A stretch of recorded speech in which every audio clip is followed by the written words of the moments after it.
Last time on Dice Funk.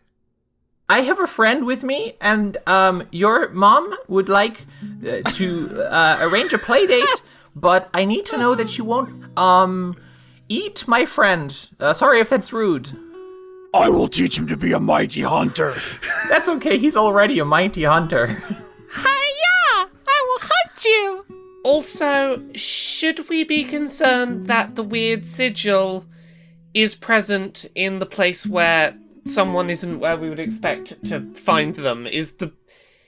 Your blacksmith wants graphene, and it's a thing that is not around now, and it's from the before something, and what if it's a portal in time? Have you had any conversations with Gigi recently about the genius? Just the genius was threatening the governor, attacked the governor, broke a window, and I fixed the window. It's over now. It's fine. I never recall the genius actively threatening anyone. They only act on impulse. We basically have two things we are worried about. We're worried about the genius, and we're worried about Shoko. We have two different leads to go off of. To my understanding, alcohol can be used as fuel. I mean, from my understanding, that is correct. Alcohol can be used as fuel. If we're making the thing work now, alcohol can be used as fuel. All right. As you all do that, you hear voices in the workshop above you. Kaboom! Kablam! Team Genius blasting off at the speed of light. Surrender now or prepare to fight. Bloops! That's right! I was following the pack, all swallowed in their coats, with scars of red tied round their throats. They keep their little heads from falling in the snow, and I turn round and there you go. And Michael, you would fall and turn the white so red as strawberries in the summertime.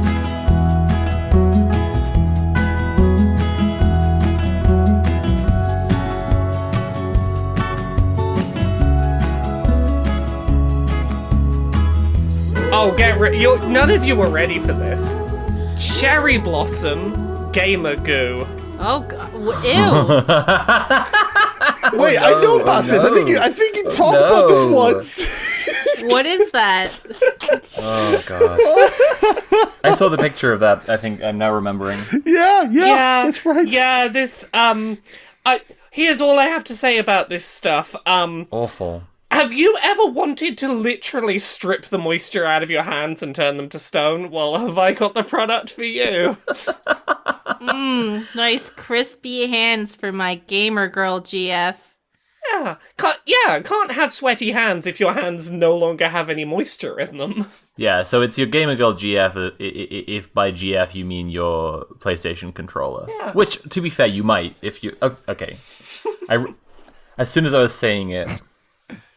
Hey, Austin. My girlfriend's asking for Joa's PayPal so that she can buy her a milkshake. Everyone stop trying to fuck my girlfriend. Hold on. We're trying to save your girlfriend from the psychological warfare that you put on her with the milkshake. So how many apology milkshakes did you purchase? Audience, this bullying has extended beyond the recording. Answer the question. I thought it was all good fun. Answer the question. Is the answer 0? Have you not gotten her any milkshakes since the incident? Mari's standing outside my house with a sign that just says, "I'll kill you," at all hours of the day. Notice how the question's still not been answered. For fear of the reaction. Mari should be a White House journalist, honestly. I know. Mari is doing the cross-examination, like, just perfectly here. You know, so. Austin, you're not a girl boss. Gaslight, gatekeep, milkshakes, okay? You can't Please have mercy on me. No. You have to earn it. Does GM stand for gatekeep milkshakes? Oh, no. Austin, if you don't make this right, I'm gonna have to send you all the gamer goo, and it's gonna become your problem. Oh my god. Alright, do y'all want to start playing Dungeons & Dragons? Sure. I guess. Listen, we're going from one thing that I'm having a hard time keeping together with, and I realize we're just going to go straight into another scene. We met we met Team Rocket, and Meowth's got a gun. What's so bad about that? Meowth's got I'm looking at a picture of Bloops with a gun that modified Matthew Drew in the Discord. I'm just like, I can't handle this. This is too much. It's too much. I saw someone saying, like, at the end of last week, the stammering that Austin was doing, deciding whether, am I going to say it? Am I going to say Bloops has a gun? Just weighing it up. All right. So last we left this adventure, you all were in the Genius's basement with the obelisk when you heard voices above you, and you went upstairs to find Kaboom and Kablam, two flumps, and Bloops, who is the familiar of the Genius of Grendel, a kind of little drone, that Bloops is equipped with like a spotlight. Bloops also appears to have some sort of gun as part of, like, it has like a merge to like a panel opened up and a gun came out. It's not like and the Bloops has hands and is just holding a Glock. Oh, that's ruined it for me. I really thought Bloops was holding like a Tommy gun. Damn it. Can I ask a question just for my own memory? Did we manage to activate the obelisk downstairs? No, you put Shoko's modules into the obelisk, and that like turned it on, and then it said no fuel. Oh yes, cool, no worries. I was wondering if we could stall these people long enough that the obelisk might do something. Right. We were about to go on our way to the bar to get some alcohol to fill it with fuel, but then we walked into it's not a hostage situation. Are we hostages now? Are we hostages? We walked into some trouble, and now it's going to be made double. Yeah. We should prepare to fight, guys. So to reiterate, Kaboom and Kablam are flumps, the kind of jellyfish, but rather than the more traditional one that Ruth is and kind of in line with the monster manual version of flumps, these are more exotic. I think Kaboom has a chainsaw. Kaboom has like a military camouflage coloration and is a very long, like a kind of jellyfish, like I want to say a bell jellyfish, I think it's called. Kablam has a child slingshot and is a man-o-war, which is not actually a jellyfish, but it looks a lot like one that's much longer. I have a question. If it needs fuel and the genius is a warlock, do we need souls for it? But they're also machine warlocks, so do we need like robot souls? Mayhaps once we've dealt with the current problem. Right. Yeah. Slime just standing there, not dealing with the actual problem. That's just the board meeting that's happening, and Slime, all the different molds are just having this like extensive board meeting. It's like, okay, we gotta decide what counts as fuel out there. Simple sugars. Yeah, I should say that Kablam is like see-through, like a moon jellyfish. Right, you can just like you can literally see the workshop through this person, and Kaboom is a compass jellyfish. Google is telling me the very long, flowing ones, but they both are armed completely with like barbs, like stinging barbs. So they seem pretty dangerous. Also, when they talk, they kind of finish each other's sentences. They're kind of one speaking unit. So Slime would like to attempt diplomacy, as they interpret them as also a hive mind, and maybe they have something in common. Diplomacy seems smart to try before we run away. Slime is terrible at it, but they're willing to try. Have any of us seen a gun before? Yeah, actually, the Genius makes all kinds of steampunk guns. I think on screen we've seen one that shoots crossbow bolts and one that shoots a boxing glove. Okay, on good. like a retractable. I remember the boxing glove. Yeah. Okay. Yeah, so it's absolutely, you look at Bloops and you see Bloops has a gun and you're like, yeah, that makes sense. You are not shocked by that at all. Okay. Hello, it seems as if you two are networked. I, too, am a creature of networked intelligence. Would you like to have a conversation of peace? And I guess I just roll persuasion. Well, yeah, we'll roll persuasion after a little bit of a conversation back and forth here, because I think Kaboom and Kablam saying to you, if you're a higher intelligence like we are, then you should know not to blaspheme against the god genius. The god genius? I'm not even gonna start on that one. We are friends of Genius. Genius's door let us in because we're friends. We're people who've been trusted to come into the house. A true believer of the god Genius would never destroy their beautiful creations. I mean, in our defense, the Genius did not really give us much warning that very large, scary metal things were about to start roaming around town, and some of them have been attacking us unprovoked. God works in mysterious ways. If a god is something with relatively much more power than you, and we are of equal power with the Genius, then we too are gods. That sounds like heresy to me. And Kaboom revs their chainsaw. Oh god. Wait, hey, if it helps, we are trying to put together and get activated one of the Genius's devices. Slime, how about that persuasion check? Because I think Kaboom and Kablam are feeling very Warhammer 40k. Oh no. 8. Roll initiative. Beans. Oh. Well, I knew it was going to go bad. I just thought it'd be fun. First up is Phillippa.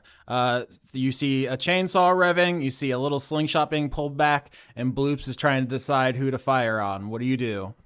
I think I would like to summon an earth elemental, which I would kind of imagine as just sort of like rupturing up through the floor, like, you know, very, very golem-like, and it would be just like a big dude, a big dirt dude. Mm-hmm. Okay, I guess, I mean, what can he do? Smash him? Phillippa would be like, Geode guy, smash them! and then he'd smash him. Geodude versus Team Rocket. No, he's Geode guy. He's legally distinct. I need to be clear about that. and since you did summon elemental, it is 2 attacks that it can do. You can do 2 slam attacks. And I would conceptualize this as him bringing his 2 big fists down, the 2 simultaneous smashes against Kaboom and Kablam. So 17. And then, do you want to roll the other attack? Should I go again? Yeah, do the other attack. Ooh. An 8, though. Natural 1 on the second attack. Yeah, so let's do the damage for the first attack. 1 good smash. Yeah, so the first attack, the damage would be 1d10 plus 8, because it's 4 plus the spell level, which is 4. Okay. This is why you get for having access to all the character sheets on this side here. It's like, okay. And that's 11. So the combat starts. Phillippa, you see Kaboom revving a chainsaw. You raise your staff, and an earth elemental pulls itself out of the ground and begins pounding on the flumps. But you botch on the second attack, so even as your assault starts, you see Bloops open fire on the whole group with Greasa. Oh no. Oh no. Aww. Okay, well this confirms that this is actual Bloops and not just another Bloops. Oh yeah, no, this is the OG Bloops. This is the original Bloops from the streets. Everyone, dexterity saving throw. When the grease appears, each creature standing must succeed on the dexterity saving throw or fall prone. 23. Ozzy rolled a 12. I'm a slippery little squidge. You can't get me. 17. 17 as well. Everybody but Ozzy, interestingly enough, gets out of the way. I think, Neellith, you can hover, so that makes sense. You can just pop up off the ground. Phillippa, you can fly, so you can get up off the ground as the grease shoots across. Even Slime, you can goop and glorp your way around it. But I think Ozzy is Slurping. Yeah, you're slurping. Ozzy, you eat shit and you hit the ground as this advanced grease coats your body. Neellith, it's your turn. You see Ozzy go down. Ozzy eats shit yet again. This keeps on going. Another classic episode of Ozzy Eats Shit. Okay, now that we are, again, not fighting things that are immune to them, I'm gonna use the spell I've been trying to use all fucking season. Hypnotic pattern time! Yay! All right. I should say Bloops is immune as a robot. That shouldn't be a surprise. Wisdom save. Oops, that's a 0. Oh, crit! So immune and crit. Cool. Yeah, cool. Thanks, Austin. You got me there. You really got my back today. I did roll 20! Who's the crit for? Kaboom or Kablam? Oh, they're a unit.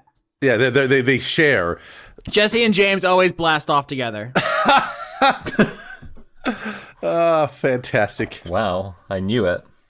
Neellith surrenders her turn. It's done. Oh no. If it's a spell that can instantly win a fight, there has to be a downside. Aze, your turn. Just like The downside a lot of this season has been no. Listen, okay. I think the balancing act here is that Neellith it's just been so busted outside of combat. It just breaks all the investigations. Gotta balance it out somewhere. Neellith is just no good in a fight. So Aze, it's your turn. This is advanced grease, so I need you to make a dexterity saving throw to stand, or else you're going to take your turn on your tummy. Yep. Ozzy rolled a natural 1. He's still in his tummy and it's just not getting up at all. He's lower somehow. So is there a complication you're going to add? Because he's already on the ground. It's not like he falls through the floor. I feel like it's what he tries to get up and his legs spin around like Sonic the Hedgehog trying to get up and goes back down, right? I actually haven't been using the legendary actions at the end of your turn. So I think what happens is Kaboom revs the chainsaw and like scrapes it across the ground, causing a bunch of sparks to catch the oil on fire. Oh, nuts. And we're going to do the damage that Web does. You might be familiar from last episode when they did Web and Fire on a good neighbor. So let's do that damage. Dealing 2d4 fire damage. Cool. You're going to spend the turn on your tummy, and you take 6 damage as flames begin to creep over you. I think what Aze will do is he will cast as a second level spell Lunar Interjection or Moonbeam targeted on top of the flumps. Nice.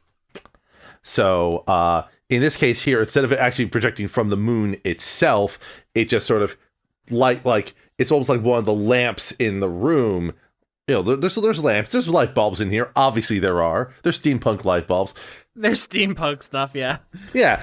One of them basically just sort of gleams and it's sort of the palish glow like a moon, and then all of a sudden a beam shoots down on top of the two flumps. And they have to make a Constitution saving throw. 12. That is not enough. So they are going to take 2d10 damage. Oofa. Which is 14, as the light from this like lunar-esque sort of thing just sort of like pillars itself down upon them, and it will stay there. And on the start of their turn, they'll have to make the same throw. They're not shape changers, are they? They are not. No, the moonbeam can reveal a shape changer. I think that's werewolf related, but no, not applicable in this situation. Yes. So they begin their turn in the beam. Yep. And they have to do another saving 6. throw. That's more damage there. That's 10 damage on them. While they're in the moonbeam. While Aze is still on fire on the ground. So 24 damage. That's pretty sick as you're on the ground and the flames begin consuming you. So you're getting the last word there. Holding his star map while it pulses with the light of the moonbeam going down. And Aze's just like, I wouldn't say sneering, but he's like focused on trying to actually do something while he can't stand up.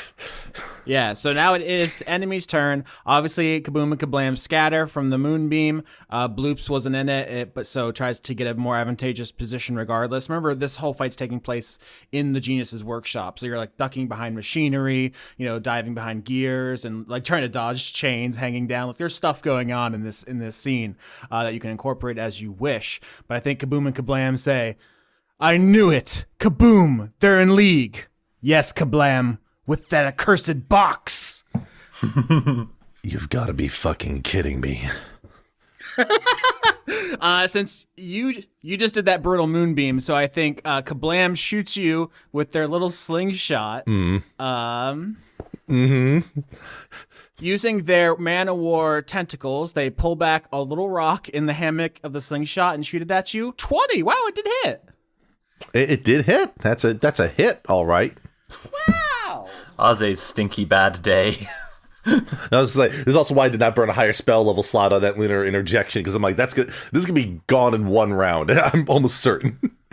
So you take 7 damage as the rock hits you in the face, and then you have to roll concentration for the moonbeam. That correct, and I only can roll concentration.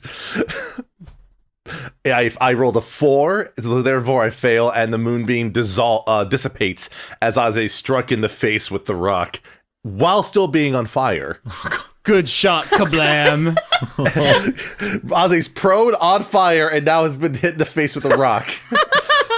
I'm not targeting Skitch. You were just the only one who failed the grease check. Listen, no. I love it. It's just like, it's like. I have a feeling that this is how the genius would want it to be, okay? So I just rolled a D100 in the chat, which I think people will soon understand why. Ooh, okay. So I rolled a 59.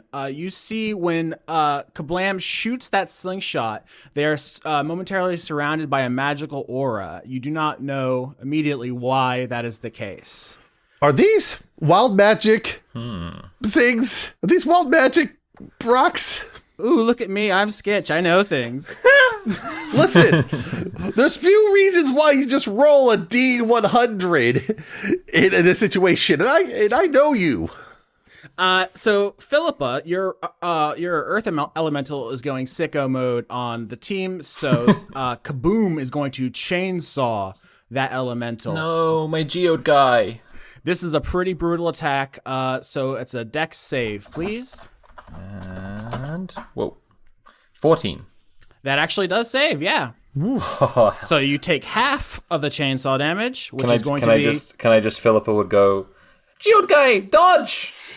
13. So the Kaboom lunges at the Earth Elemental with the chainsaw, screaming in this workshop, and I don't think any of you are familiar enough with power tools to really know why it's making that terrible. The sword is making a terrible noise, and when it hits the Earth Elemental, sparks shoot up as it begins getting cut into, but it does pull out of the way before taking terrible damage. What kind of health has it got? 50 HP, so now down to 37. Oh, wow, a hardy lad. Yep. Oh, yeah. It's 4th level spell for a reason, yeah. He's a big, strong boy. Such a boy. Such a boy. Yeah. So now, Bloops, who on screen we saw when the genius was using them, their kind of main thing was the big spotlight, a big searchlight they used actually to find slime in the snowstorm when the Tulpa was taking you away. It flashes its high beams at all of you. Wisdom save to not be blinded. Ooh. I don't know why blindness is always a wisdom contested effect, but it usually is. That's just how Gary Gygax rolls. Are you wise enough to see through this bullshit? Okay. Oof. All right, and Aze's going to roll. Oof, 8. Actually, no, we'll check. And that's it. That was an unfortunate roll. 12. Aze rolled a natural 20 on the saving. He sees it so hard. He can see so hard now. Listen. Aze spent his life like staring at like the sky, staring directly at the sun and stars. So he's used to this. What are you talking about? His eyes are tough. His corneas are already burned out. It makes no difference. All right, so only Aze this time. Instead of Aze being the only one who gets greased, Aze's the only one who doesn't get blinded. Ooh. This is very interesting. I imagine you're literally just too busy burning to death to notice. Congratulations. Aze can see himself burning to death really well.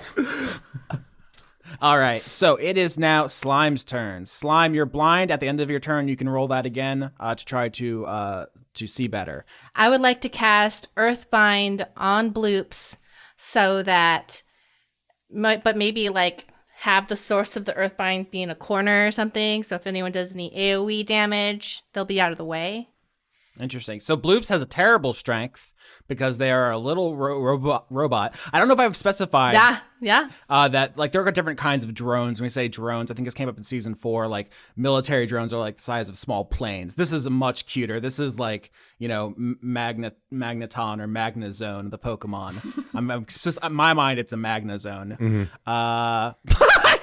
Crit. What? I crit someone. No. What's your spell save, wizard? What's my spell save? It's 15.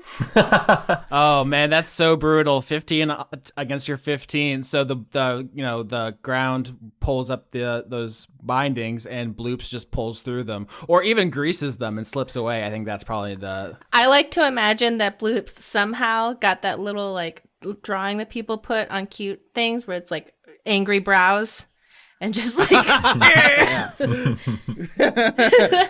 Beep boop. Angry mode activated. Yes, exactly. How dare you? All right, we're back to Phillippa and the elemental. Oh wait, don't I have to roll to get out of blindness? Oh yes, wisdom save. You're looking for 13. Yeah, we just need 13. Yeah, so it's 9 plus 5, which is 14. Which is all right. a pass. So slime. Obviously, you don't see with the corpse's eyes, but I guess the blinding light, bothered the individual cells of your slime mold. But they have settled themselves. They have dealt it. It's because I'm so used to looking at sun, moon, stars. Aw, that's so cute. I look into their eyes until my eyes start bleeding. Okay, not as cute, but Phillippa. It's cuter that way. Phillippa, it's your turn. Okay, so Phillippa would, and I don't think that being blind would affect us because it's like a fairly enclosed space, right? So I'd like to create water, and I'm doing it at a higher level because I've already used up my first level. Oh, no, actually, I haven't. So if I created water, I can either do that as a 30-foot cube of rain, or I can do it as 10 gallons of water. Oh, no, that has to be in an open container. Okay, so I suppose I'm doing a 30-foot cube of rain in an attempt to put out the fire in here. Oh, yeah, perfect. I don't even think I'm going to make you make a save for that necessarily, because water plus fire, it feels like I'd be a dick if I was like, that doesn't work, fuck you. I'm just thinking about the elemental. So, yeah, that's with the aim of Aze no longer being on fire. That's a good aim. It is a good aim. Yeah, I think so. And then I guess that's the end of of Phillippa's turn specifically, so I'll do my roll for whether I'm no longer blind. And 23, does that do it? Absolutely. The rain Heck washes yeah. away the discomfort in your eyes, and you were reborn. Nice. And then the elemental, I guess Phillippa would just be like, hit him again, geode guy! And then, the elemental would kind of sideswipe Bloops, to smack him into a wall or something. And also attack. And oh no! Okay, so that one's for Bloops. So I guess geode guy would miss Bloops with an 8 there, and then a 23 for the other attack. Okay, so two things are going to happen simultaneously here as you botch. I think Yes. you were the one who botched last round, which we've just already set a precedent. What happens when you botch is Bloops hits everyone with Greasa. So everyone dexterity saving throw again. Heck. I guess except Aze, who's already still on the ground. I'll roll just for the hell of it. Like, what? Why not? Why not? I'm going to roll at the beginning of my next turn anyway here. Yeah. I got an 8 for that. Ozzy rolled an 18, so he doesn't fall more prone than he already is. 15. 9. Everybody but Neellith gets greased this time and goes down. I used advantage. I now have 23. I avoid it even more. You're just floating above the grease, being like, I may not be able to hypnotic pattern these fools, but I will never get greasy. Grease is for the pans in the kitchen, not for me. I do not want to be calamari. All right. So roll that earth elemental damage. 11 damage to the both of them as a unit, I've learned. Neellith, it's your turn. I want to try and cast Shatter on these fucks. All right, yeah. Oh, no. So Bloops is metal, so I believe disadvantage is how that works, right? Yeah, I'm hoping that this doesn't... I definitely want to not do any permanent damage to Bloops, but I feel like something that can do area of effect damage is the most helpful I can be right now. with disadvantage. Oh my lord! Someone screenshot this. I botched and crit. Oh my god. What do you do?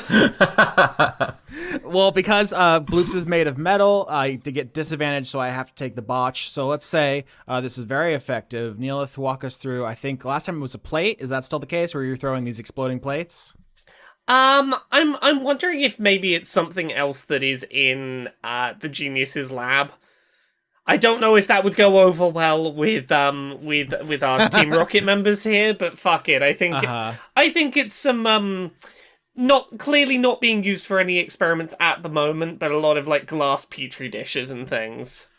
Yeah, there's like an experiment that has a sign on it. It says, not important, just for explosions. And you just throw it. Yes. So let me roll that damage. Oh, no. So that's 9. Oh, man. Could have been much better. Could have been much better, but I did some damage. Yeah, so it explodes, and I think they, may get hit by a piece of shrapnel or two, but maybe they, with their knowledge of the genius and their belief in them, are like, see this coming, and they're like, oh, she picked up that one, get down, or something. I was gonna say, can I attempt to in any way reason with them? Like, see, we respect the genius, we only destroyed the explosion glass. I mean, we should definitely banter in this fight. You should also roll to get rid of your blindness, which did not affect that particular spell. I don't know that it would affect any of your bard spells necessarily, but for the record. 9. All right. So you're still navigating by pure telepathy. You're just, you're seeing the ones and zeros in here. I can feel you thinking over there. Aze, you're on the ground, not blind, but prone. I guess the first step is try to stand up. Let's see what happens. That would be a 12. So Aze continues to not stand up. Yeah, this is advanced grease. Genius did rolls to get this grease, and you continue to be sticky. Yep, he's all greased up. Oh, man. These are his good clothes, too. But then again, all of his clothes are his good clothes. Anyways. Yes, I am. What I'm going to do in this case here is... what happened was when the last lunar interjection dispersed, the light bulb that the beam came from burst, like it ruptured, like it just like popped. So Aze is going to, instead of attempting that, he will invoke his starry form to take on the pattern of the manipulator. So that has like the that would be the serpent and the hand. If I remember my constellations correctly there, yes, a serpent and a hand appears along his arms, and he will attempt 2 attacks against Bloops and Kaboom and Kablam. The first one will be the bonus action attack, which he will attack with disadvantage because that'd be a 13 on his first attack. That's a miss. It's a miss, okay. And then he will follow that up by using his secondary free cast of Guiding Bolt with disadvantage as well. 14 is his attack. Also a miss. So Aze is like attempting to shoot off shots against Kaboom and Kablam. They barely miss and break various objects in the genius's laboratory, almost certainly further infuriating these devout flumps of their god. Oh yeah, look, we respected the genius's explosion experiment. See, we were part of a team together. We were called the Moist Watch. It's a whole thing. We know about the special experiments that we're supposed to break. You cannot shake our faith. We are loyal servants of the god Genius. You serve the evil governor and his evil box. Do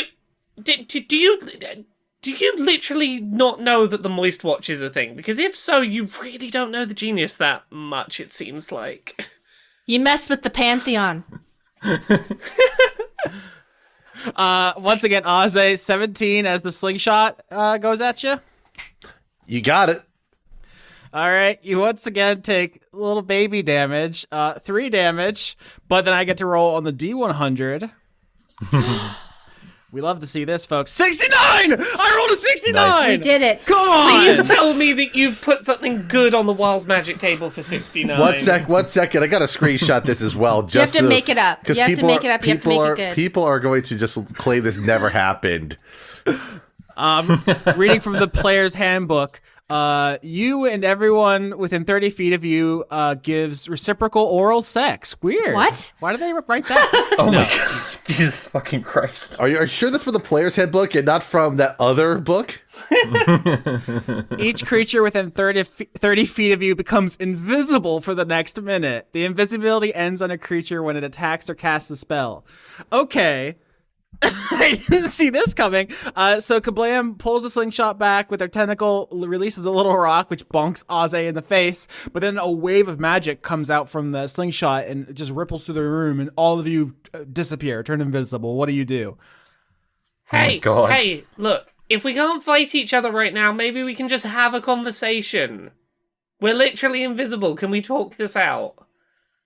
We do not need to see you to defeat you. The god genius has given us the gift of explosions. And I have the vision of being able to hear thoughts. I could probably work out where you are pretty easily. Like, what can we do to convince you that, hey, we are co-workers of the genius who are trying to work out where they have ended up, because they are our friend and we are worried about them, and hopefully we can work together to find them if you're also trying to find them. We do not search for the god genius. They work in mysterious ways, and we respect that. We only seek to defeat the evil governor's box of lies. Okay, well, I think I maybe speak for everyone here in that I have absolutely zero problem with you finding the box that's used for voting for who is in charge of the town and destroying that box. They can make another way of picking names out of they can pick the names out of a hat in future or something. They probably want to destroy the electoral system, to be fair, which I also fine with, but I don't think the box is as literal, maybe. Ozzy, like, basically what happens is that Ozzy doesn't say too much because he's making another attempt to stand. He slips, hits a table on, like, one of the glass objects, like, falls off and lands on his head, just... You're doing a pratfall scene over there. Yes. Okay, so Kaboom, Kablam, and Bloops will let you go if you try to solve the mystery of the box. Otherwise, they're going to try to whoop your invisible asses.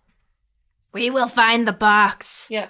Look, we have no problem with finding the box. We are well aware that that is a thing that Genius would want, but can you agree to not mess around with what we're trying to do here in terms of activating a thing of the geniuses, and at least trust that we are friends?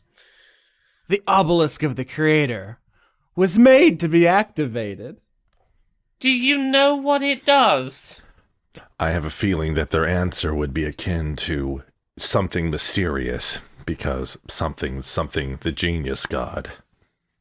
I have advantage on religion, and I think that's from being a druid. But I'd also like to consider that as an anthropologist. I study a lot of cultures, and maybe I'd be like, so they just said like the obelisk was made to be activated. Mm-hmm.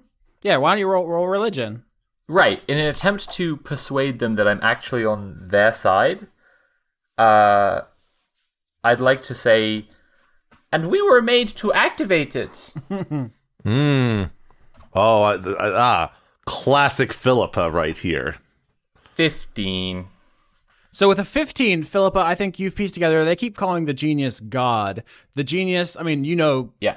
From context clues, builds things, built the obelisk, built bloops. You have some kind of understanding that the genius is probably responsible for the creation of these two flumps, right? In some capacity, and so that their devotion is unshakable. But if you're doing something they think is within the genius's interests and quote unquote teachings, that they'll be fine with that. The obelisk was made to be activated, so they're not going to stop you there. They might even be excited, and they want the mystery of the box box solved, whatever that means. I mean, I guess you do, from context clues and from what the other people have been saying, understand that has to do with the sortition box that the governor has. They have inherited the genius's suspicion over that box. Do they know what the obelisk does? And so their answer, which is just like, it is the genius's will, makes you believe the genius was not a particularly hands-on creator. The genius didn't sit them down and like explain things to them. Some of this they're The picking genius up. popped out to get a cigarette and never came back.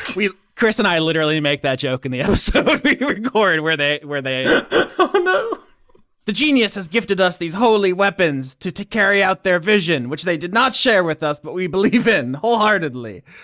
So yeah, they don't exactly know why the obelisk should be activated, or even, I don't think they have considered the political implications of the box. It's just the genius hated the box, so they hate the box. So with advantage, Neellith, I think persuasion to get them to let you go. Let's see how this does.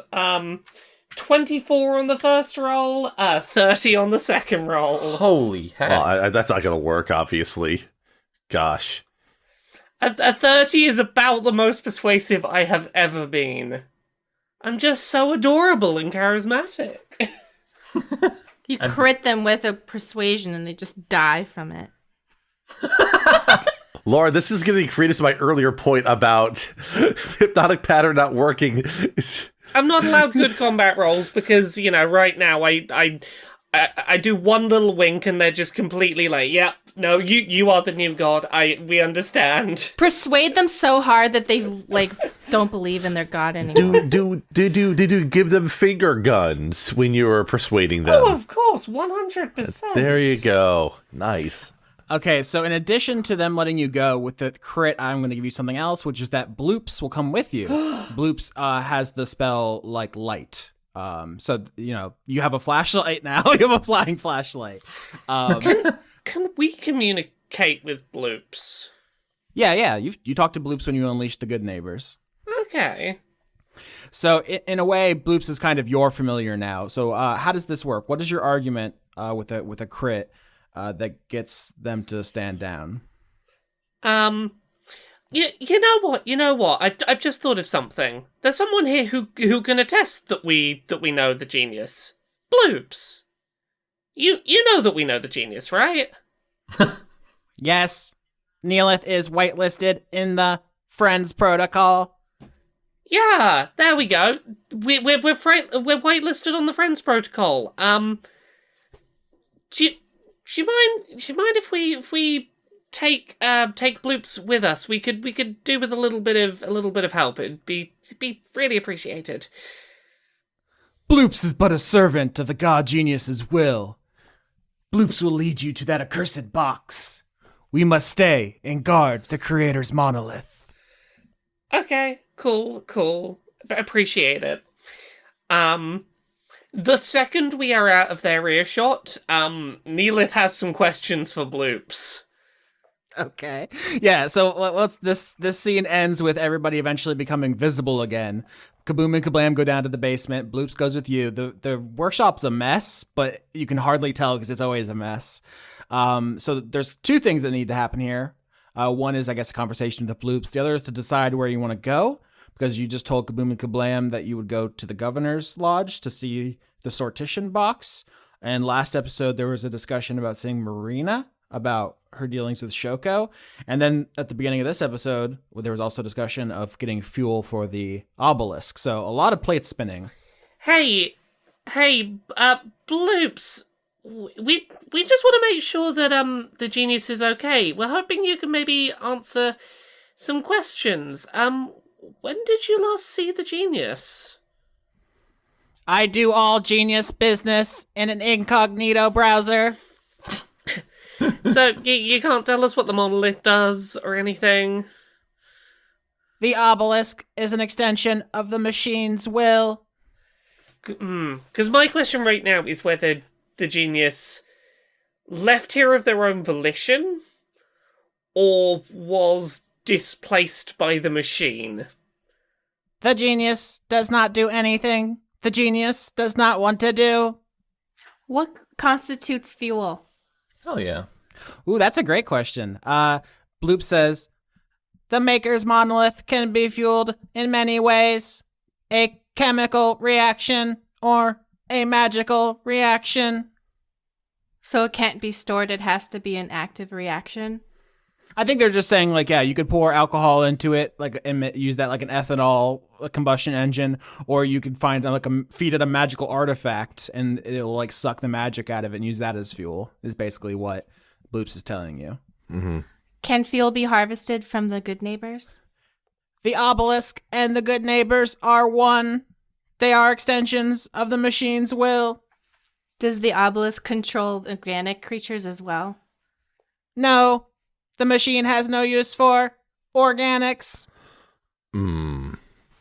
If you've seen the custom warlock patron Chris is using for the genius, they actually do get an ability called the Maker's Monolith. You may summon an awe-inspiring column of stone or steel as an action, etc., etc. This nigh-invincible monolith acts as your conduit for your patron's power. We gotta be careful with that word. You may shape reality as you please within 20 feet of the monolith. Like, this is an ability that is part of the class. Obviously, the genius didn't get the levels to do that as written, but the machine provided the juice for it. Did you say can shape reality within 20 feet? Yep. Right, yeah, we need to decide which of the things we're going to go do. Because we still have some of the good neighbors to deal with. I just realized that my homestead is probably being dealt with by one of the good neighbors. Bloops, I'm going to assume that the purpose of the good neighbors was to replace the, as you say, organics in Grendel.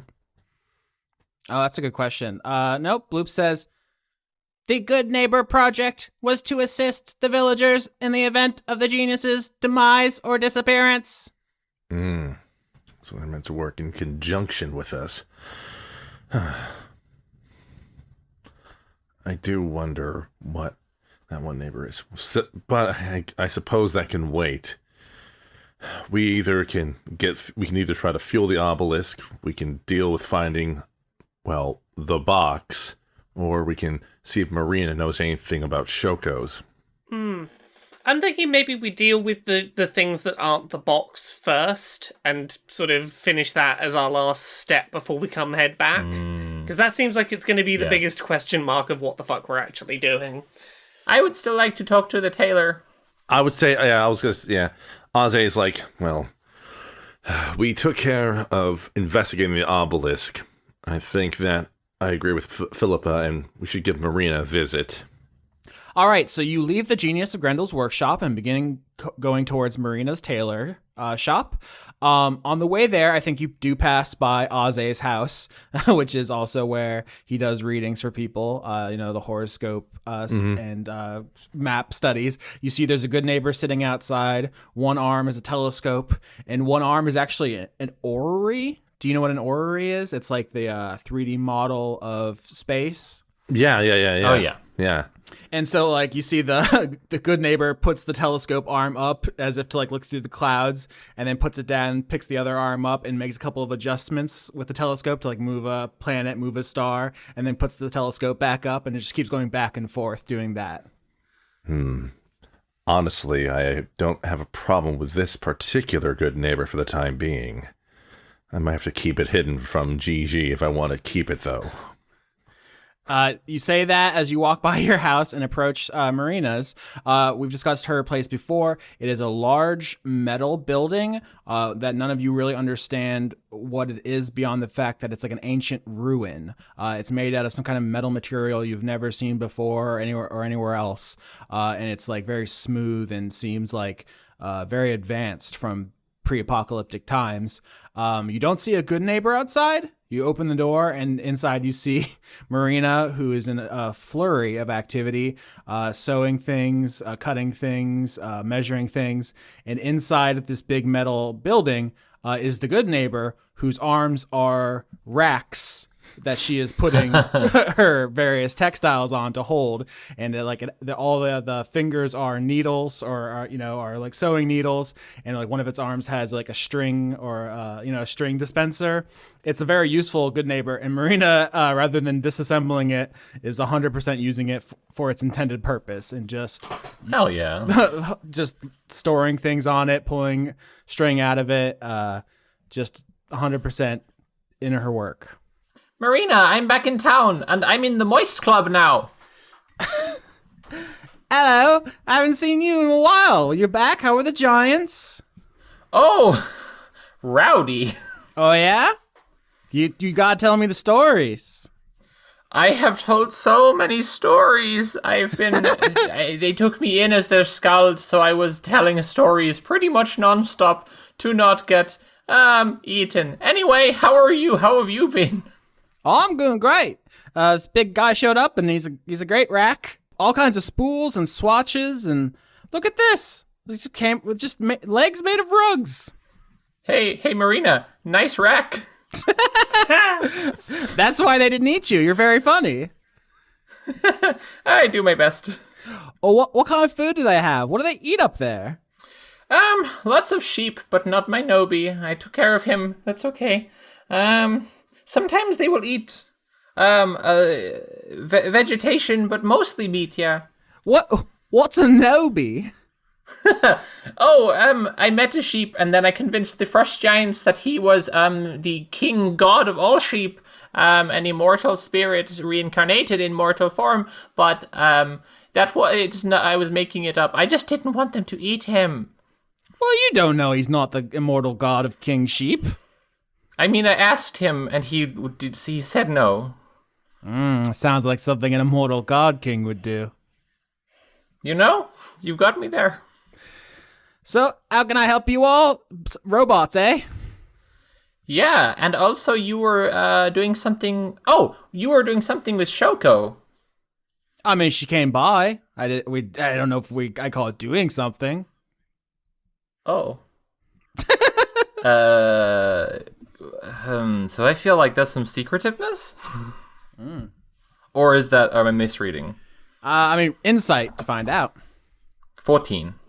I think 14, it's not secretiveness so much as just annoyance not at you, at Shoko. Being like, yeah, her fucking shit. But you don't get the sense she would hide from you if you just asked her about it. Okay, that's cool. Yeah, I met some really nice Thessalian rats, and they said that you're making deals with Shoko to do some kind of thing. Maybe she had special work for you, or... No, she's just taking the piss. Like 5 years ago, she came by and asked for some stuff from the building, and I said, sure, you can take it. And then today she came back and asked for it again, and I said, I already gave it to you. I can't give you the same thing twice, you bloody idiot. Aze will interject. It's like, out of curiosity, would the thing that Shoko was asking for graphene? I don't know, man. It's just some kind of metal from the closet in there. And she points to a room that has like an old sign in some language I don't think any of you speak on it.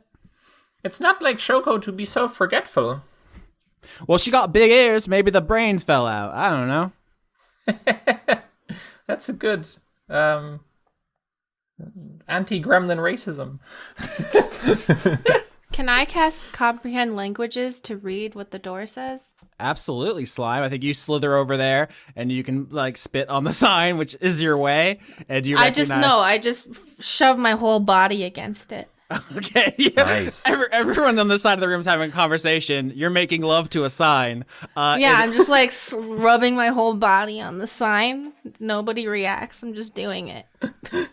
Mm-hmm. Yeah, so this sign is in an old language, but basically, you know how Canterbury Tales is in English technically, but to us it's like near gibberish unless you study it. So this is like a proto version of a language that's spoken now, but from pre-apocalypse time, and it essentially translates to engine room. I just yell out engine room without any context. Yeah, all right. So Shoko took my engine or whatever. I don't know. I don't use it. I sell fucking capes. Well, I need an engine for. Right, yeah. Capes don't need an engine, that's true. Do you guys think that Shoko took the engine for the obelisk or for something else? I mean, if there's anyone in town who would end up needing weird rare metal to make a thing, I mean, the genius is a good candidate for that. The obelisk would make some sense. Yeah, to recap, last episode you searched the junkyard. You found Shoko was working on something. The last two things she needed were fuel and graphene. Then you found out that Shoko came here to get graphene and was told by Marina, Shoko, you came here 5 years ago and already took the graphene. Yeah. Yeah, almost like they went back in time shenanigans, maybe. Was there anything else odd about Shoko? Either this time or 5 years ago. I mean, it's kind of hard to judge with a gremlin, right? They're always salivating. I don't mean to sound racist against gremlins. They are just very strange. Right. Yeah. With you, buddy. I don't mean to make Marina bigoted. There's gremlins are weird. Neellith is in the back of the room like, well, I guess this is one NPC I won't be doing friendship quests for. Do you ever hear ominous whispering when you're alone in your home? Oh my god, no, what? Nope, never mind. You say Mari's away. Yeah, I have a slightly less ominous question, maybe. Is there any chance that when they came by 5 years ago, they looked 5 years older than they should have done, weirdly? Oh, you're gonna make me seem like a bloody bigot. I don't know what gremlins are supposed to look like. 5 years older, 5 years younger. They're tiny rabbit people, and their teeth are always slimy. I don't know what you want from me. Please, don't make me say things like this. Is there something wrong with being slimy? Oh no! You know what? Oh no! No, some of my best friends are slimy. Oh Jesus! Oh, I think this line of questioning is not going to gain much for us. No, I mean it has irrevocably damaged Marina's character, so I guess we're just gonna roll with that. It's fine. If it turns out that there is a time machine, we'll use it to go back before this conversation ever happened. Please stop saying racist things about Shoko they're missing. This is such a D&D thing. You back a character into characterization against their will. Oh god. All right, what do you... Marina, can you make me a nice cape for next time I'm around? Absolutely, yeah, we'll get your fit right. Because that's your thing mainly is capes and not racism. You could say that's really my defining feature. Your main thing is making cool capes, so I would like a really cool cape. In my profile, it says like blood type, likes, dislikes, and it's just capes, not capes. Wait, my blood type is capes. I fucked up again. Oh, God. Austin, we love you. I'll swing by later for more the cape and no racism. See you, bye. Yeah, so in the same way that if someone visits Hale during downtime, you can get a magical item. If you come to Marina during downtime, you can also get some kind of cool item. Ooh, so I'll fucking do it. But at what cost? I'll check in later and see how Marina's been working on herself. yeah, we're gonna have a Green Book side quest. We're gonna win an Oscar. Oh my god. Everyone just absolutely disgusted. Wonderful.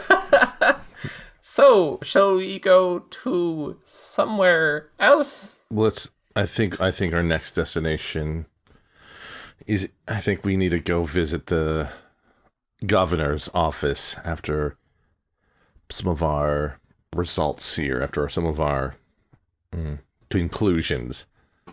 Okay, I would like to say I will play to what the governor wants to hear a little. Gigi seemed quite on edge lately, and I don't want you to think that if I'm taking their side, it's not I just think that Yeah. it might be sensible. No need to explain. I think right now we are stuck between a couple of warring sets of interests, and it is probably better that we not show our hand unnecessarily. It's okay. Clearly, the governor thinks very highly of you, and it would be best for you to be taking the lead, given that relationship. In any case, there's no reason to change the dynamic that you have with Gigi at this juncture, anyway. So we might as well get this over with. So the party leaves Marina's and all of her problematic baggage and goes over to the governor's lodge. It actually circles back around. You've basically done a whole path through the whole village to come back to where you started. On the way there, you pass by Very's igloo, and you see the good neighbor sitting outside of it. Both of its hands are humanoid, 5 fingers on each hands. It's sitting cross-legged outside the igloo. Both of its hands are extended, and both of its hands have middle fingers brandished. As Is this made? well, that's not surprising.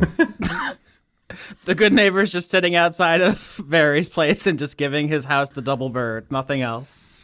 I mean, we could all do with a robot that does that from time to time. What gives your house the double bird? Just flips you off continually.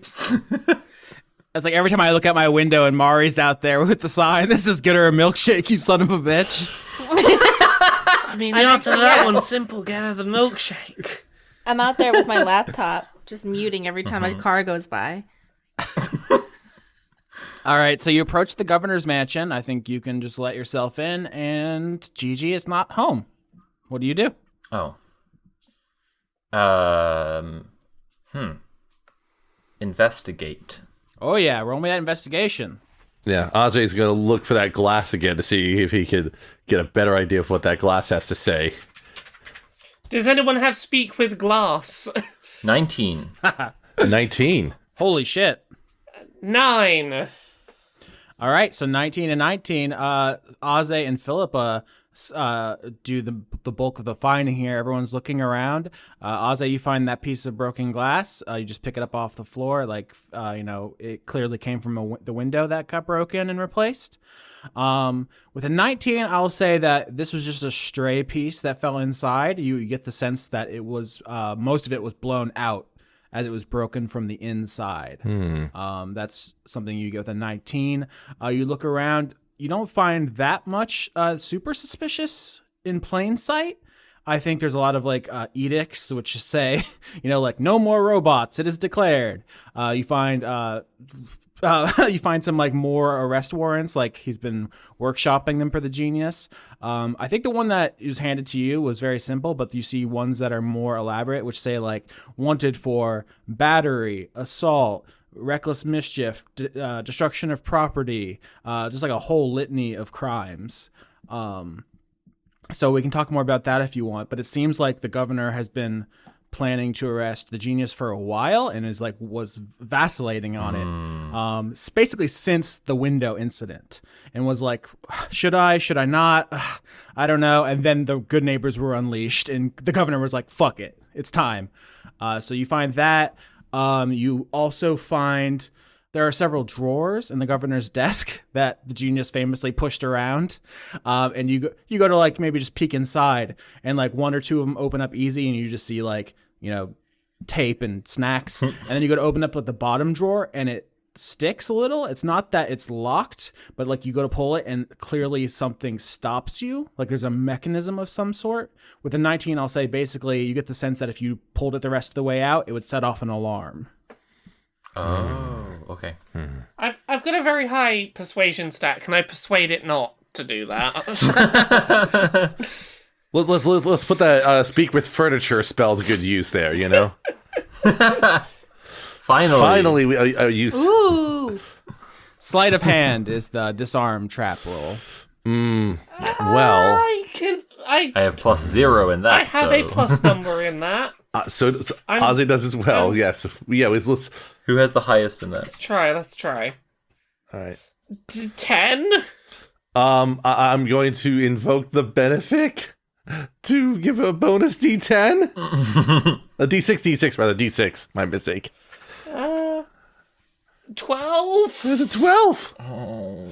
I was looking for a 15. Can I give myself bardic inspiration? I don't know if that's how this works. Can I cheer myself on? 15 was disarm it. With 10, I'll say you can realize that you did not. 12? Yeah, with 12, I would say 10 is the threshold for realizing that you have not properly disarmed it, and I'm not going to force you to go through with it. If you had got under 10, I'd say you think you disarmed it and you try and you didn't. But with 10, you can be like, I'll interject something really quick here. This sounds very familiar to the success and failure rules from Pathfinder 2nd Edition, with thresholds of success and failure. Anyways, Of course, obviously. Yeah. Does anyone else want to give this a go? I'm gonna stop touching it. I'm gonna screw it up. Wait, can I just say I could give it a go with help from both of you, because I just realized like what just happened there with Ozzy was able to help Neellith, but Neellith couldn't help herself, so there was no extra bonus, right? Can't I just cast knock on it? Mari. This whole fucking thing, and Slime's just like, if you wanted, I could just open it. It's not. I'll posit the only slight problem with casting knock. It makes a loud noise that is audible from far away. Yeah, but Gigi's not around, so fuck it. Slime just walks up to it and casts knock. All right, there's a knock sound, and the door pops open. And I love that so much, Slime. You watch them fuss with it for like 10 whole minutes and not even think. I was gonna heat metal. I was gonna melt all the components in the trap. It was gonna be sweet. The drawer slides open, and you see inside of it is just a box, just a simple box. There actually is art of this box.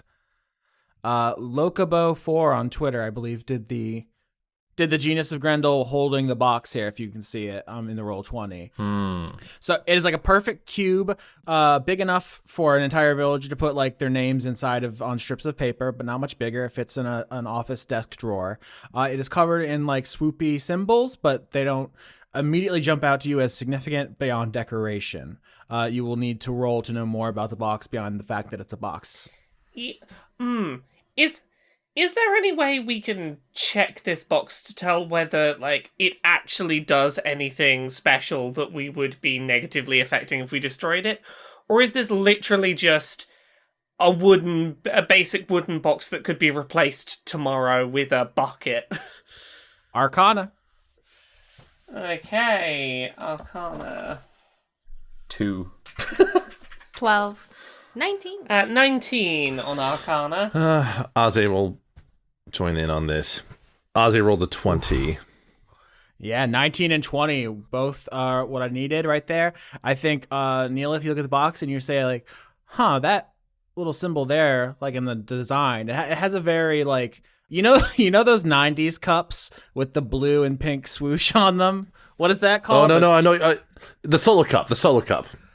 Yeah, they're owned by Solo, but there's a specific. I believe. What is it called? I believe it's called the jazz pattern. Yeah. Yes, Yeah. The jazz design. It has almost that kind of coloration on it. So it's like blue and purple, just colors. It to the naked eye, it doesn't look meaningful. It just looks like someone just made a little craft box.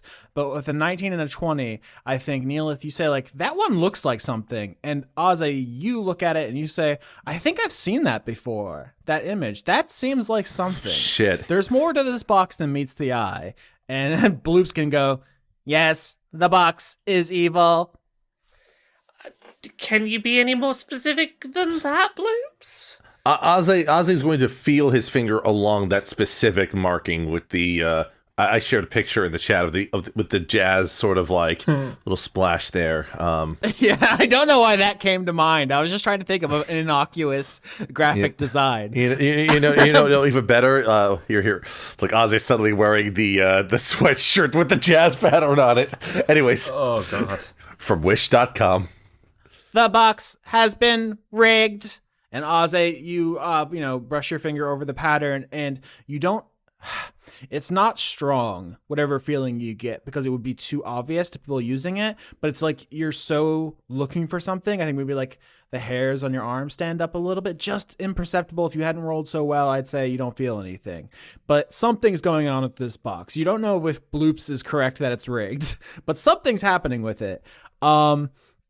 With this Arcana check, I would say you get the sense that this box has been tampered with, but you don't know by whom and to what extent. Could I try a brief experiment of putting a vote in and like seeing if it affects the result or something? Or trying to take a name out and see if we get the same name every time? Yeah, I just scroll like Phillippa and Neellith and Gigi on pieces of paper and put them in. Oh, I love this. This is such a clever solution. So you put names into the box and you try a couple of mock sortitions, right? Because it's not votes. The genius insisted comedically that they were votes. It's not. You just put any number of names, and no matter who you pull one out, it says Gigi. You put it back, swish them all around again, pull one out, Gigi. You swish them all around, pull one out, Gigi. Nice. Phillippa this is the first like concrete evidence she's seen, other than just vibes, that Gigi is doing something very wrong. And I think she would sit down and smoke her pipe a little bit, because it's a sad time for her. Aze sits there looking at that and looks at the results like, well, the results seem to be consistent. The only thing we don't know is who has done this and why. When you all rolled for investigation on this room, I talked about the desk. I talked about the arrest warrants. I think there's one more thing I should mention. It's just there's a bunch of different papers where Governor Gigi has tried to figure out different justice systems. So there's ones like trial by jury, pros and cons, like trial by combat, pros and cons, democracy, pros and cons. Just like going over different systems, because there literally is no justice system in Grendel. You know, with how much Gigi cares about creating justice in Grendel, it's sad to me that he is doing something wrong. Phillippa, I think it's time that we maybe need to talk about that thing we talked about before with the rest of the group. I think I think so too. Yeah, so maybe you wanna explain this yourself, Phillippa, but the short version seems to be that Gigi has some suspicions, which yeah. They told me that you, Aze, to keep a close eye on you specifically, because the genius is the second person who has gone missing around you. Aze visibly kind of rolls his eyes a little bit at hearing that, and then lets out a long sigh. To be clear, it's not that we think there is anything to that. It sounded weird. It did not sound like you to me, but this is look. It's one of those. It felt wise to wait until we knew more, and this sure seems to suggest that something weird is up with Gigi.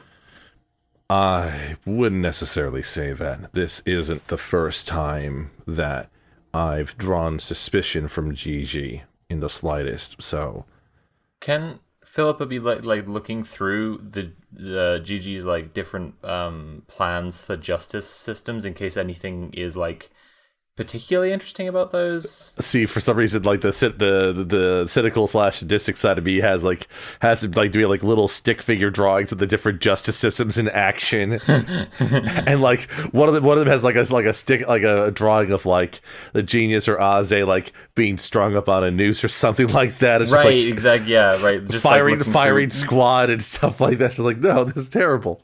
In case there was kind of an agenda, I guess, apparent in it, like maybe she's going like You know, the ancient Imaskari practiced exile as a form of justice, periods where people could not come back to their hometown. There wasn't punishments or death or even fines. People just could not be around, and everybody knew that they had done a wrong thing. And I guess it's just on my mind because everyone is disappearing. You don't get the sense looking through any of the papers or stuff that Gigi had come to any conclusions or had any like nefarious end game they had come to. So this seems like an earnest exploration of options is what I'll say. Mm-hmm. That's good to know. I guess these past years haven't changed too much, but at this point, if we can't find Gigi to question them about what's going on, we already have the box. We might as well close the drawer. The question I've got right now is I'm trying to think if there's anyone in town that might have more insight into this box than we do, into why it's acting the way it is. Also, that we can trust with the knowledge that we have it. The only person I could think of is the person who was governor prior to GG, and we were planning on getting fuel, and one form of fuel we could acquire from Potter. So, do we reckon Potter would be chill with us just being like, "Hey, we've got the box. Don't ask why." Either we're going to get no answer, or we will get an answer from the standpoint that that they will be non-communicative towards GG. So Potter does keep secrets well. Yes. And so we can probably tell them about the box being rigged for GG, and it won't get out. That's my suspicion. I mean, there's no guarantees, but I mean, as calculated risks go, it seems reasonable. Okay, so the party goes to the Dogberry? Yeah. Yes. Okay, so on your way there, I think you're walking to the center of town, which is where like the district where there's the most foot traffic, so people will go to get drinks, obviously. I think you see in the distance like a Hale's cabin. You see the good neighbor outside, whose arms are, like, one is a fine selection of bookmarks, just hundreds of bookmarks all over the arm, and the other is like a reading light. Aww. And it's just sitting outside waiting for Hale, because it's too big for the door, so he can't get in to help Hale read. You walk over to the Dogberry, and you see that the foundation that rises and lowers to let you into the bar has Potter on it, and he's going up and down, trying to check that it's fixed because the sigil has been removed, and he had to like make sure it was safe. So as you're approaching, you see him, like, you see the top of his head go down, and then it come back up, and he sees you and says, "Hey bros, back again. I fixed the door. We're about to open, and it's gonna be sick." Nice. Hey Potter. Hey, good to see you. We got business. Hell yeah, I'm a businessman. Small business, the lifeblood of this village. We need alcohol. Shall we take this business? Shall we take this business downstairs? We need lots of alcohol. Oh, Phillippa, you spent too much time with the giants. I hear they drink something fierce. You remember, you're little. Oh, that's true. I was mostly drinking around them when I had taken a potion of growth, so it was less effective. I should factor that in. That said, I would like a sex on the beach, but also I meant that lots of alcohol for something else. Burning. We require your fire juice. All right, so a lot of stuff happening there. You all go down into the Dogberry. You see that the parts of the good neighbor Potter tore up are like bundled like sticks near the door ready to be taken out. You all ask for the alcohol for your burning purposes. Let's roll persuasion. I can do that. Ooh, yes, let's. I'll say what's the tallest glass of milk you got, okay? A nat 1. I got a 3. 25. 8. All right. Is 13 now? Is 13 enough for the check? Because I got a contingency plan. If not, No, it's 15. Then I have a contingency plan. Aze will invoke his racial feature saving face and get a +3 to the roll by having 3 allies that are within 30 feet of him. So he rolled a 13, but by being a stubborn hobgoblin who will refuse to embarrass himself after pratfalling multiple times earlier today, will force himself to have a 16 as he tries to stand a little bit more like both upright but also kind of casual. Like he's trying not to be too serious. I mean, it's Potter. You can't be too serious around Potter.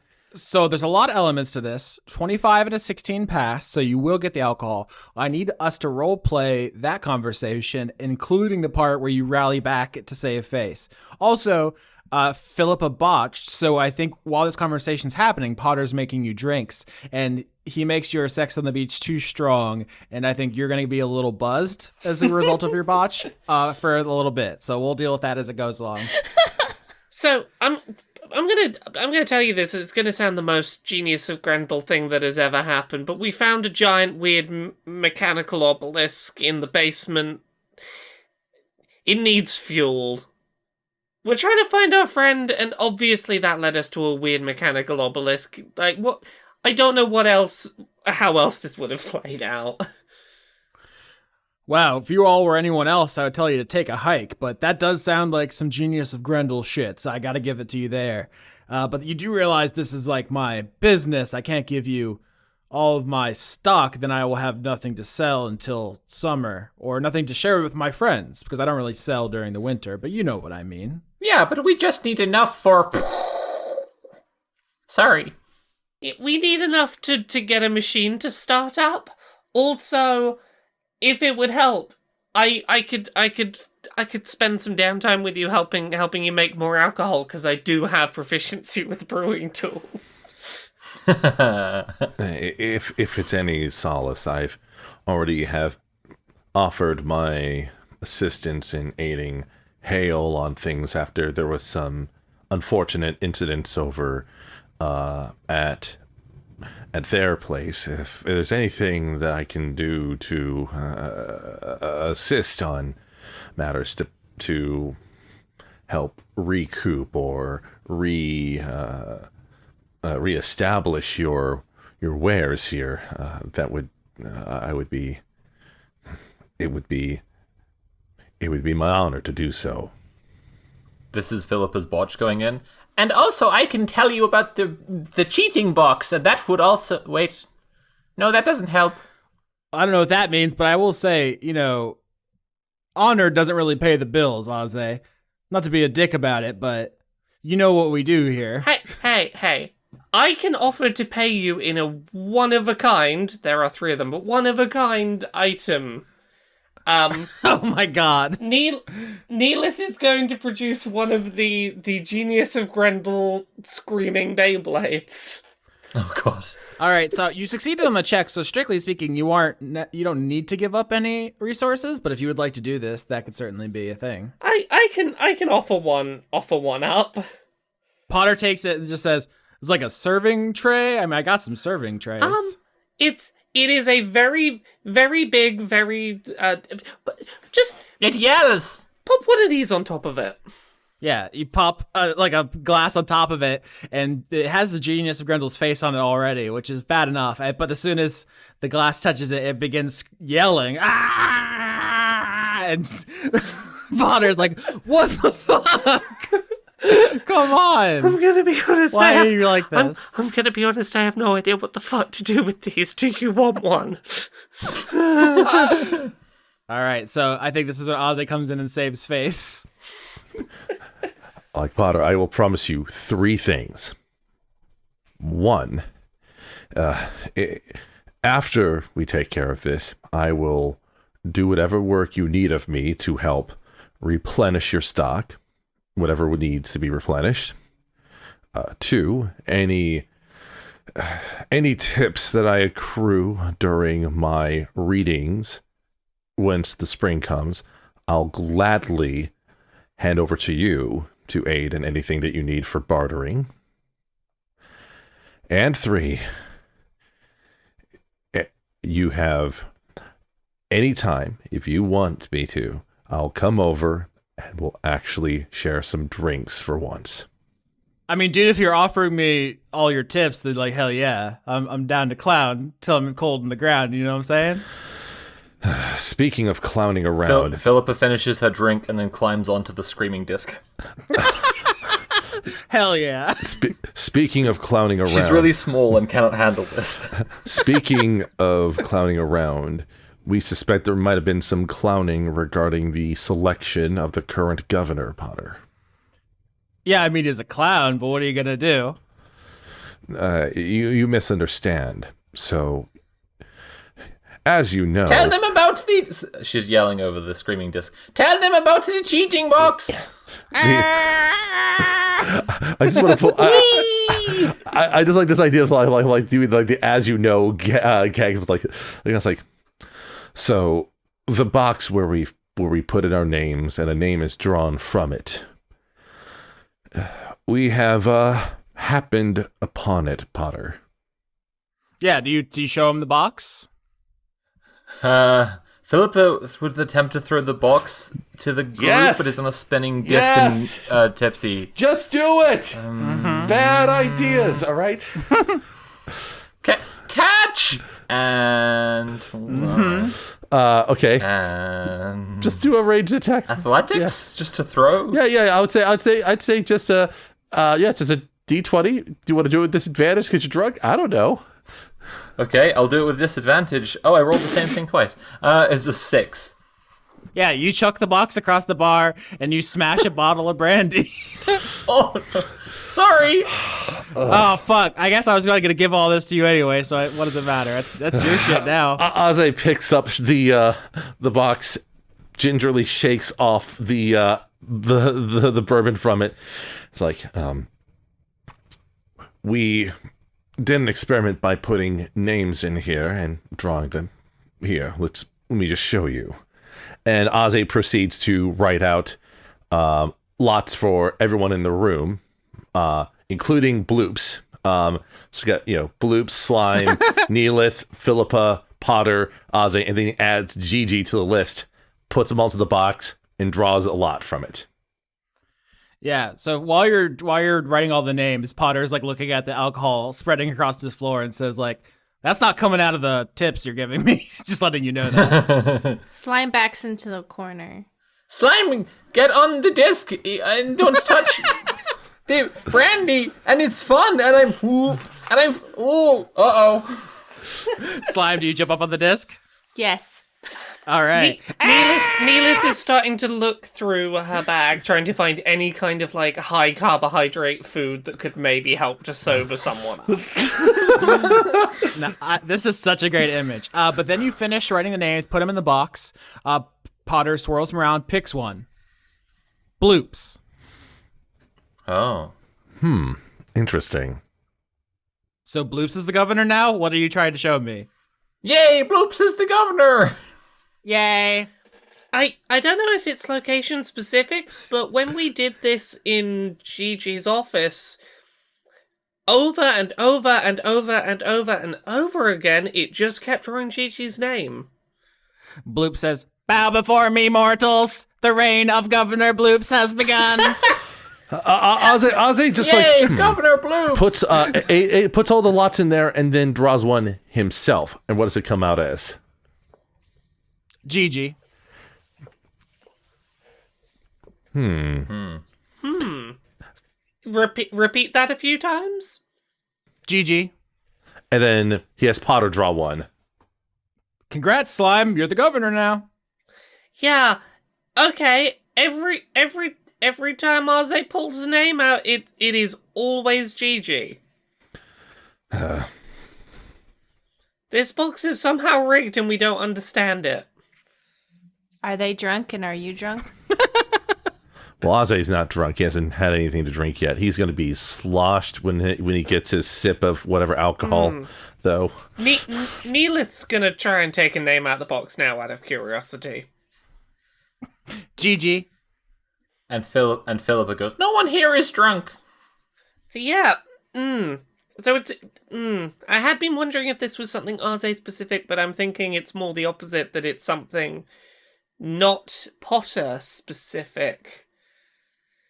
Can you think of any reason why a magic box wouldn't have you be complicit in fraud? What if everyone was bewitched? Except Potter. Maybe it doesn't work on handsome people. Tell him. Does it maybe not work on ex-governors? Maybe everyone got bewitched at some point. Maybe should I try to draw one? Yeah. Phillippa, you pull one. It says Gigi. Uh-oh. Uh-oh. All right. So Aja just thinks like, so now that brings us more questions. Immunity. Slime says immunity out loud, which is ominous. Speaking of immunity, do you want to roll medicine? 25 critical hit. Natural 20. This is just like the knock. You all. Fuck. Okay. I go into my mind vault like Sherlock, and it all comes together instantly. Like, so next to the boardroom in Slime's conglomerate, there's a room of like scientists like just pointing at like a slime mold whiteboard, being like, Imagine like a bunch of tiny slime cells, but it's like a Pixar movie, and they got glasses. Slime absorbed a bunch of people at Goodfellows University, and they're working around the clock and then to figure shit out right now. They're literally throwing things at the whiteboard, and all of a sudden the word immunity just appears, and then like the entire system lights up with enlightenment. This is so good. Yeah, when you zoom into a slime, like with all the individual slime molds, because you are technically made up of a bunch of individual prokaryotes, right? And so just like the inside... movie Inside. Yeah, exactly. Just Inside Out, zooms yeah. in, and it's like, you know, a bunch of them in a meeting boardroom, and they have their little coats, and they're like, no, not like this. It's like, you know, I tell you, it's like this. This is gonna make complete sense. No, you idiot! It's not making any sense. You don't know the first And then thing one of slime science. just writes immunity, and they'll go, oh. That's it. The slime slow with the lab coat walks in. And glasses. And glasses, Yeah. right? Oh, It's a little so cute. clipboard. This is my favorite one. So with a crit, I'm going to tell you everything. The first thing, so with the glasses and the lab coat, the little cell walks into the cell meeting room and says to the other slime cells, Potter has Charcot-Wilbrand syndrome. He can't visualize things in his mind because of brain damage. So the magic doesn't work on him because it involves the brain in some way. All right? Oh, shit. So the rest of you are seeing paper with Gigi's name on it, but that's not what the paper says. That's just an image in your mind. Whoa. Oh, shit. Thanks, boardroom scientist cell. Gigi's got aphantasia magic. Oh shit! Well, this also relates to the fact that Potter doesn't dream, right? Fuck, right? Yeah. Yeah. I probably would have given you that for a good roll, but with the crit, I have to go further and say the only person in town who traffics in mind-altering magic is Ruth, the therapist. We trusted you. You can't trust your therapist, who can you trust? I was following the pack, all swallowed in their coats, with scarves of red tied round their throats to keep their little heads from falling in the snow.